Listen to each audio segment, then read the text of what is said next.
الحمدللہ رب العالمین والصلاة والسلام علی سید المرسلین اما بعد فاعوذ باللہ من الشیطان الرجیم بسم اللہ الرحمن الرحیم۔ اللہ رب العزت قرآن مجید میں ارشاد فرماتا ہے وَاتْلُ عَلَيْهِمْ نَبَأَ ابْنَيْ آدم بالحق، اور انہیں پڑھ کر سناؤ آدم کے دو بیٹوں کی سچی خبر۔ یہاں پہ بالحقی کے لفظ نے یہ واضح کر دیا کہ یہ قصہ صرف دل بہلانے کے لیے سنایا نہیں جا رہا، بلکہ اس لیے بتایا جا رہا ہے تاکہ حق واضح ہو اور نصیحت حاصل ہو۔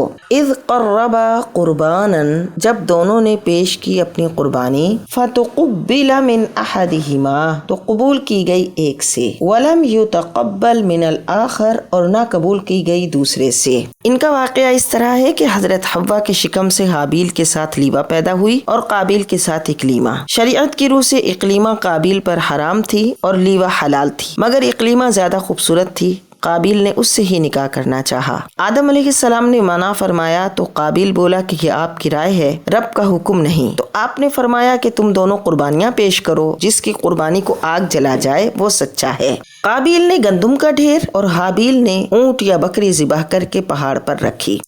اس زمانے میں قربانی کی قبولیت اس بات سے جانی جاتی تھی کہ غیب سے آگ آتی اور اس قربانی کو جلا دیتی۔ آگ آئی، گوشت جلا گئی، گندم چھوڑ گئی۔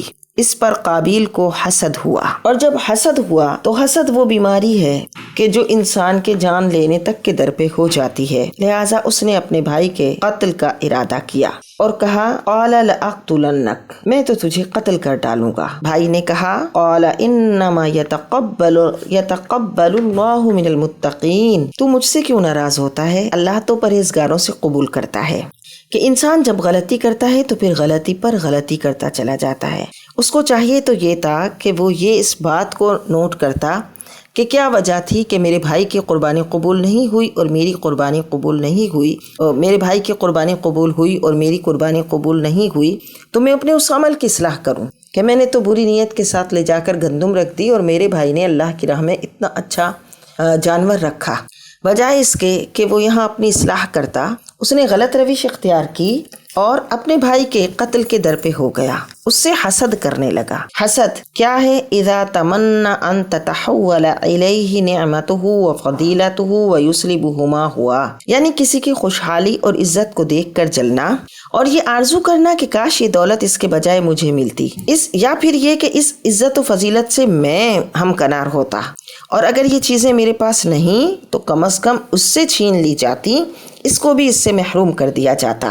یہ جذبہ انسان کی کمینگی پہ دلالت کرتا ہے اور بڑے بڑے جور و ستم کا سبب بن جاتا ہے، کیونکہ جو انسان حسد کی آگ میں جلتا ہے وہ ہاتھ پر ہاتھ دھر کر نہیں بیٹھتا، بلکہ ایسی تدبیریں سوچتا ہے، ایسی سازشیں کرتا ہے، ایسے گٹھ جوڑ کرتا ہے جس سے وہ اپنی ناپاک آرزو کو پورا کر سکے۔ لہٰذا اس سے ایسی مذموم اور گری ہوئی حرکتیں ہوتی ہیں جو انسان کے لائق نہیں ہوتی۔ لہٰذا قابیل نے حابیل کو حسد ہی کی وجہ سے قتل کیا کہ اس نے کہا اس کی قربانی کیوں قبول ہوئی، حالانکہ چاہیے یہ تھا کہ اپنی غلطی پہ غور و فکر کرتا کہ جس وجہ سے اس کی قربانی قبول ہوئی میں بھی اپنے اندر وہ وصف پیدا کروں تاکہ میری بھی قربانی قبول ہو۔ لیکن بندہ یہ سوچنے کے بجائے حسد کا شکار ہو جاتا ہے کہ نہیں، اس کے ساتھ یہ اچھا عمل کیسے ہوا۔ ہمارے آقا و مولا صلی اللہ علیہ وسلم سے ابو جہل اور مشرکین مکہ یہ جانتے ہوئے کہ یہ سچے نبی ہیں، محض حسد کی وجہ سے آپ علیہ الصلاۃ والسلام سے دین اسلام کو قبول نہیں کرتے تھے اور آپ کی فضیلت و اہمیت کو مانتے تھے، لیکن اقرار نہیں کرتے تھے، اس پر ایمان نہیں لاتے تھے۔ اور یہ اللہ کی زمین میں ہے کہ جس انسان پر اللہ کا کوئی کرم ہوتا ہے، خصوصی کرم ہوتا ہے، تو اس کے بدخواہ پیدا ہو جاتے ہیں اور حاسد کے سینے میں حسد کی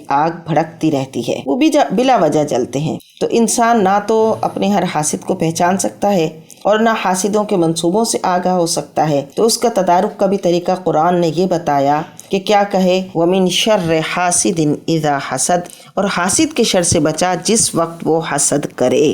چنانچہ اس نے اپنے بھائی کے قتل کا ارادہ کیا اور کہا لَئِن بَسَطتَ إِلَيَّ يَدَكَ، لیکن اس کے بھائی نے کہا اگر تو مجھ پر اپنا ہاتھ بڑھائے گا لِتَقْتُلَنِي، کہ تو مجھے قتل کرے، مَا أَنَا بِبَاسِطٍ، میں قتل کرنے والا نہیں، میں تیری طرف ہاتھ بڑھانے والا نہیں، مَا أَنَا بِبَاسِطٍ يَدِيَ إِلَيْكَ لِأَقْتُلَكَ، میں نہیں ہاتھ بڑھاؤں گا کہ تجھے قتل کروں۔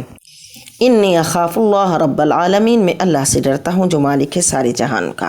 انی ارید ان تبوء باسمی و اسمک فتکون من اصحاب النار، اور میں تو یہ چاہتا ہوں کہ میرا اور تیرا گناہ تیرے ہی پلے میں پڑے، میں خود اس پہ پہل نہیں کروں گا تو پھر تو ہی دوزخی ہو جائے۔ وذالک جزاء الظالمین، اور یہی جزا ہے ظالموں کی۔ فطوعت لہ نفسہ قتل اخیہ، تو آسان کر دیا اس کے بھائی کا قتل اس کے نفس نے اس کے لیے۔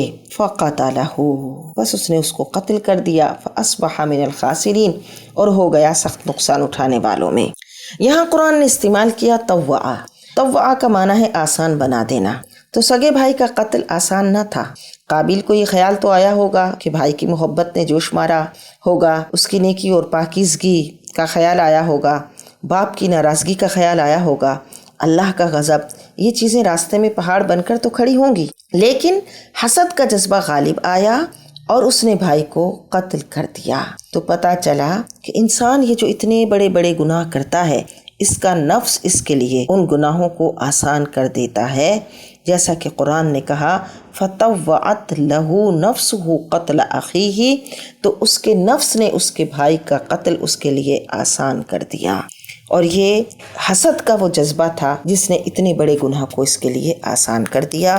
اللہ تعالیٰ اپنا فضل فرمائے اور ہمیں حسد کرنے سے اور حسد کا شکار ہونے سے محفوظ فرمائے، ہر حاسد کے شر سے اللہ ہماری حفاظت فرمائے۔